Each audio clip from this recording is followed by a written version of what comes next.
Assalamualaikum warahmatullahi wabarakatuh. Halo sahabat edukasi, apa kabar Anda hari ini?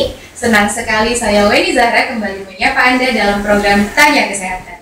Sahabat edukasi, kalau kita berbicara tentang kesehatan mata, tentu fungsi mata ini sangatlah penting. Salah satu masalah mata yang dapat terjadi yaitu kelainan refraksi yang bisa terjadi sejak bayi ataupun sejak usia anak. Nah, hal apa yang perlu kita ketahui dan kita waspadai? Saat ini sudah hadir di studio kita Dr. Eva Imelda, MCAT OPH Spesialis Mata. Langsung saja kita sapa. Assalamualaikum dokter. Waalaikumsalam, Mbak Weni. Iya, apa kabar dokter? Alhamdulillah, Mbak Weni gimana? Alhamdulillah, cantik sekali hari ini dok. Ya, terima kasih dokter sudah hadir di studio kami dok. Seperti apa sih dok kelainan refraksi mata pada anak ini? Boleh disampaikan dok penjelasannya? Ya, oke, terima kasih Mbak Weni. Sebelumnya saya mengucapkan terima kasih atas kesempatan yang diberikan untuk saya bisa memberikan edukasi wawasan kepada masyarakat tentang kelainan refraksi pada anak. Secara prevalensi, kelainan refraksi merupakan penyakit di mata sebagai penyebab gangguan penglihatan yang paling tinggi mas di dunia.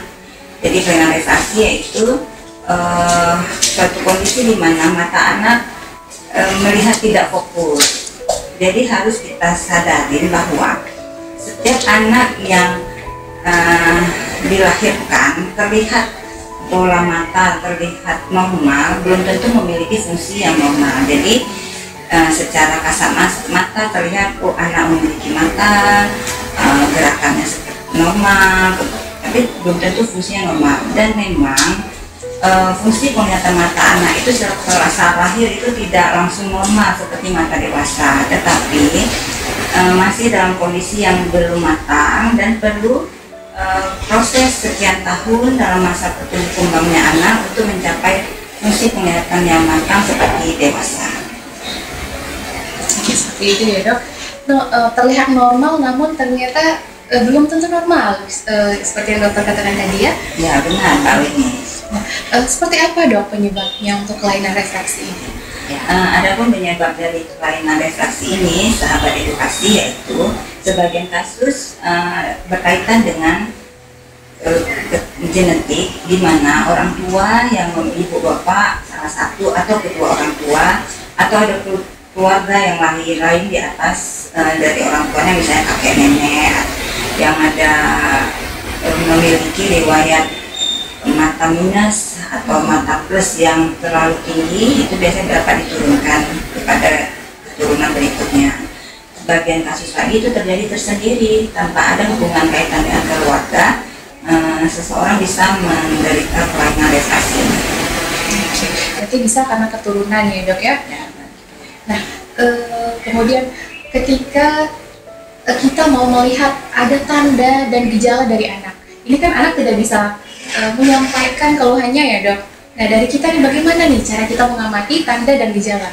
Ya itu dia Mbak Weni, pentingnya kita melakukan edukasi seperti ini supaya sahabat edukasi kita bisa paham pentingnya untuk periksa mata anak secara dini. Kenapa? Karena kalau anak dilahirkan dengan fungsi penglihatan yang tidak matang.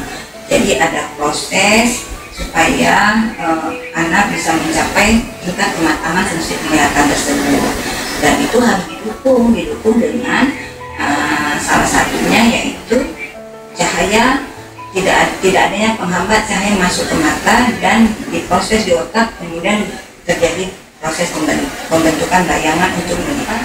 Oleh karena itu anak dengan anak tidak bisa mengatakan keluhannya dan kelainannya juga tidak terlihat, hanya kondisi kelainan refraksi yang sangat tinggi biasanya baru bisa terlihat, seperti anak suka membaca terlalu dekat misalnya, itu kalau anak sudah usia dekat, atau anak menonton TV dari jauh memicingkan mata, kemudian atau mendekatkan posisi badannya ke layar TV, televisi untuk menonton. Gitu. Jadi sangat penting untuk memeriksakan anak sedini mungkin, karena pada kenyataannya saya sering mendapatkan kita membutuhkan waktu untuk anak-anak, karena waktu yang sudah berlalu untuk proses pembentukan bayangan di otak anak itu tidak dapat terulang.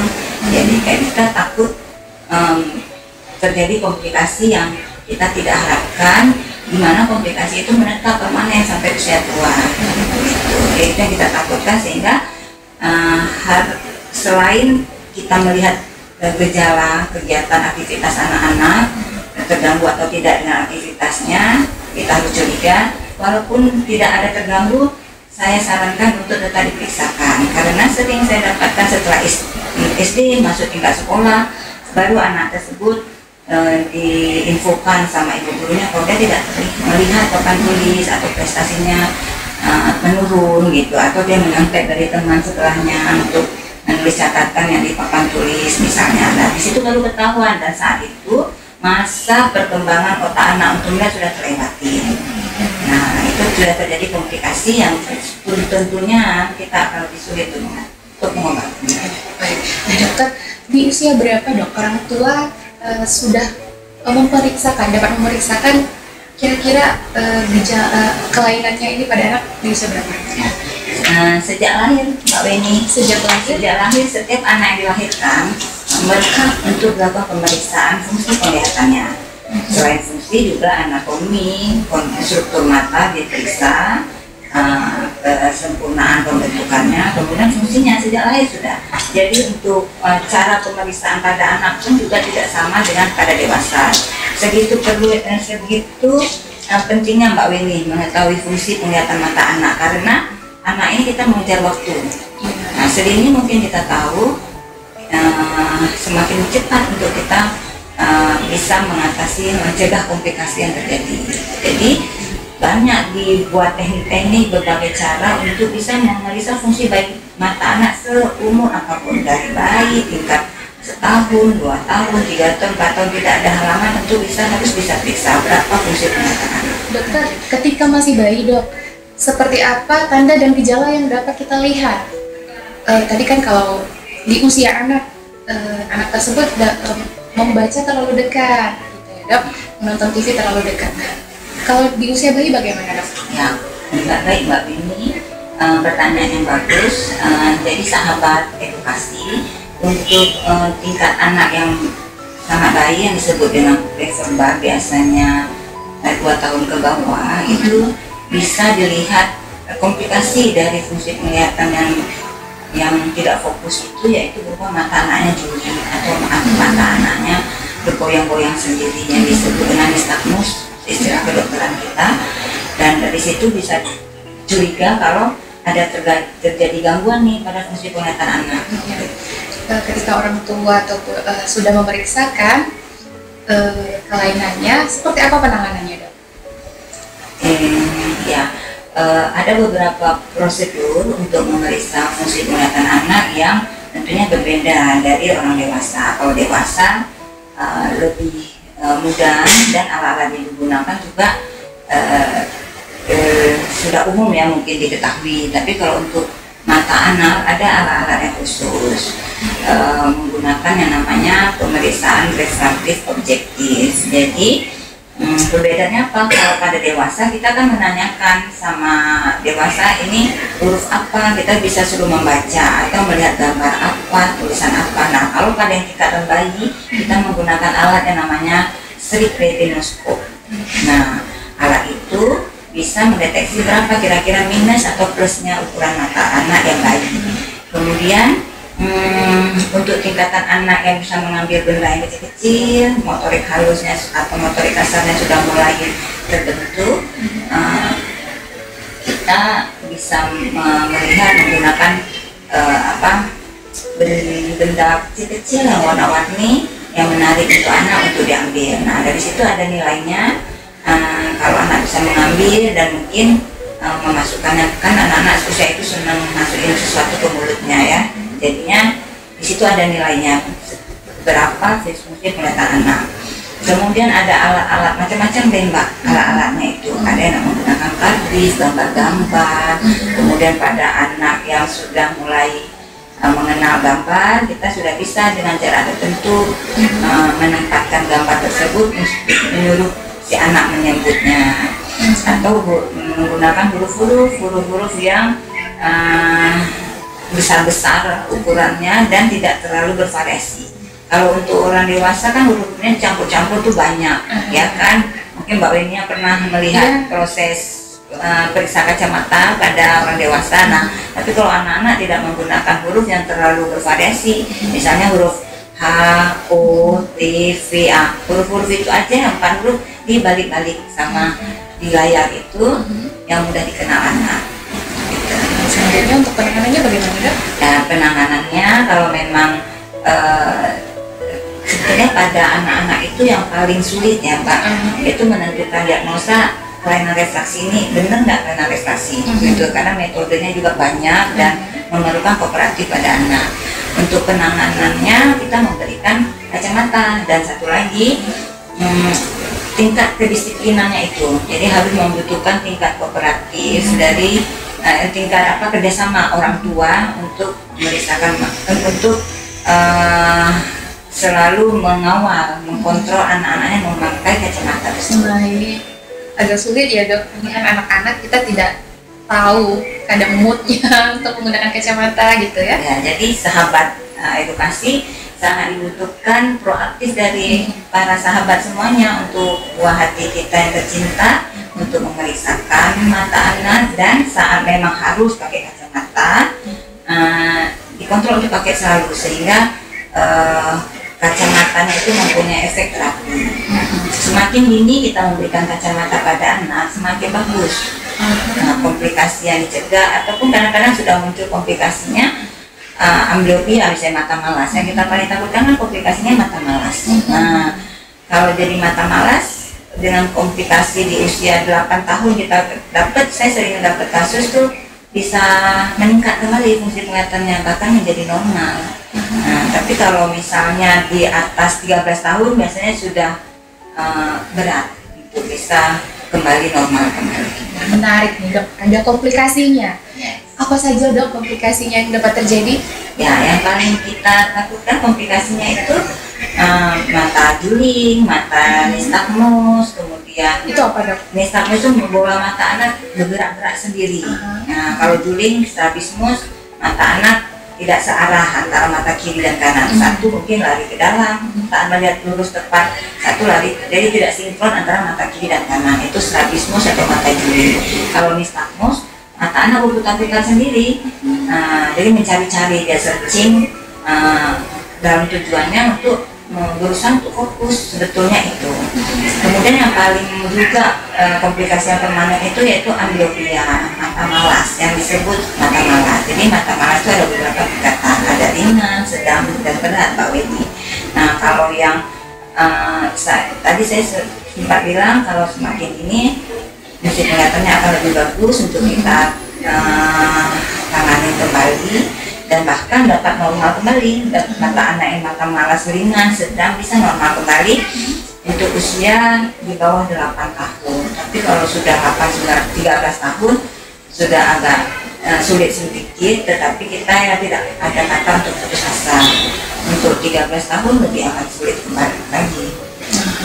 Baik Dokter, kalau untuk mata malas ini seperti yang sering kita tampak, kelopak matanya kelihatan turun seperti itu ya Dok? Oh bukan Mbak, ini yang turun ptosis namanya, kelopak mata jauh. Kalau mata malas, mata seseorang itu terlihat normal seperti ini, tapi dia kabur, nggak melihat. Kemudian dicoba cek kacamata, nggak dapat ukurannya, berapapun dicoba, mau minus berapa, mau plus berapa, silindris berapa, semuanya tidak dapat kita peroleh ukuran kacamatanya. Kemudian dilakukan pemeriksaan dari struktur bola matanya sampai saraf-saraf mata semuanya normal. Nah, jadi itu penyebabnya karena tadi saya bilang anak dari lahir membutuhkan pengalaman penglihatan untuk bisa berkembang sehingga mencapai fungsi penglihatan yang maksimal. Biasanya fungsi penglihatan yang matur, yang matang itu saat usia 7 tahun. Nah, usahakan di 7 tahun itu memang periksakan mata anak untuk melihat apakah sesuai dengan tahap perkembangan. Nah, seperti misalnya ya Mbak Weni, anak dilahirkan ilustrasinya aja. Anak dilahirkan tertidur, kemudian saat usia 3-4 bulan mungkin anak sudah mulai kelungkup ya.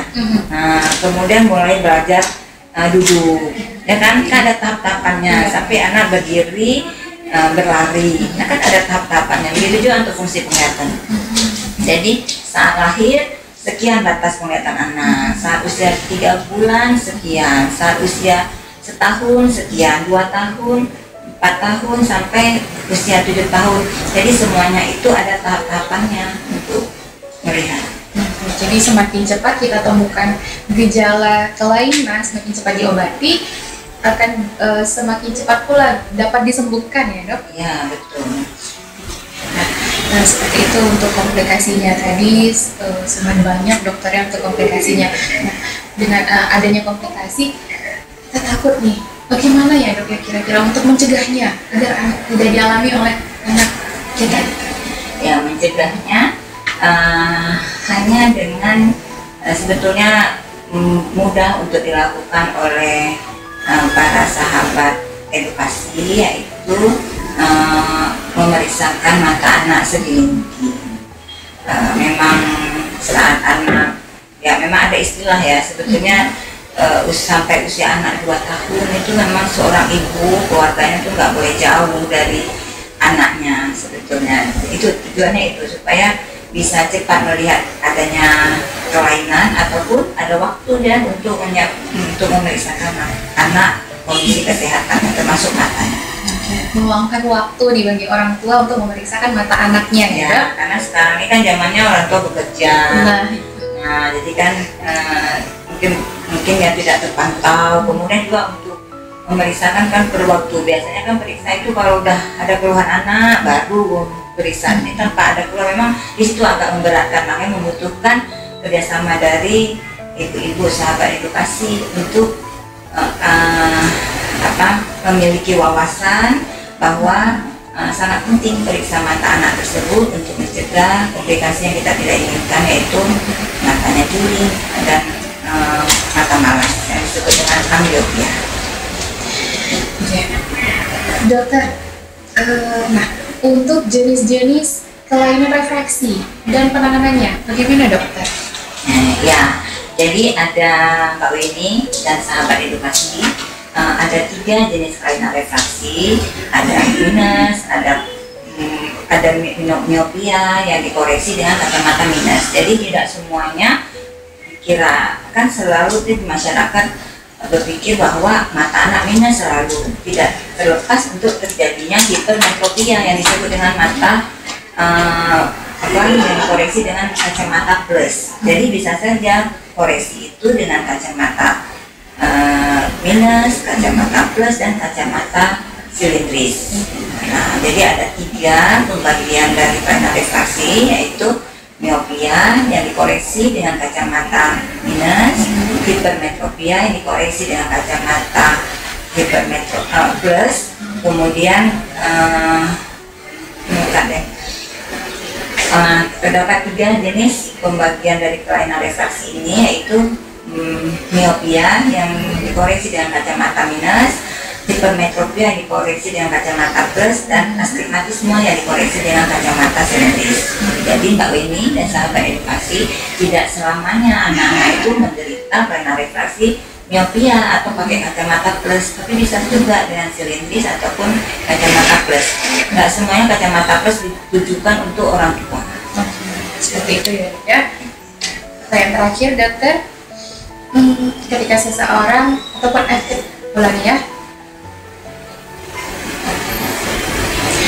Pertanyaan terakhir dokter, ketika anak mengalami gejala, apakah bisa dilayani di rumah sakit kita dokter, RSUD Dr. Zainal Abidin? Nah seperti apa pelayanannya dok? Ya tentu dong Mbak Weni, Zainal Abidin alhamdulillah saat ini sudah sangat berkembang pesat, sumber daya manusianya dan alat-alatnya semuanya untuk mendukung dan memberikan pelayanan yang prima kepada seluruh masyarakat, terutama masyarakat Aceh. Jadi saat ini sudah ada divisi pediatrik oftalmologi khusus menangani kasus mata anak di Zainal Abidin, Poliklinik Mata Rumah Sakit Umum Zainal Abidin. Kemudian juga alat-alat untuk pemeriksaan mata anak tersebut juga sudah tersedia di Zainal Abidin. Artinya silahkan datang ke RSUD Dr. Zainal Abidin, Bapak Ibu, bagi yang ingin memeriksakan mata anaknya, gitu ya, Dok? Baik dokter, luar biasa sekali dokter. Terima kasih banyak dokter atas penjelasannya. Semoga apa yang dokter sampaikan bermanfaat untuk seluruh masyarakat Indonesia. Sahabat edukasi, berakhir sudah perbincangan kita pada hari ini. Terima kasih kami ucapkan kepada tim hebat PKRS sehingga informasi ini dapat tersampaikan dengan baik. Kunjungi channel YouTube kami di RSUD Dr. Zainal Abidin Aceh untuk mendapatkan informasi kesehatan lainnya. Dan jangan lupa like, comment, share, dan subscribe.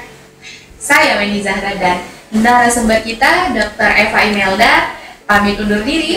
Assalamualaikum warahmatullahi wabarakatuh. Salam sehat, salam edukasi. Oke dokter, terima kasih dok.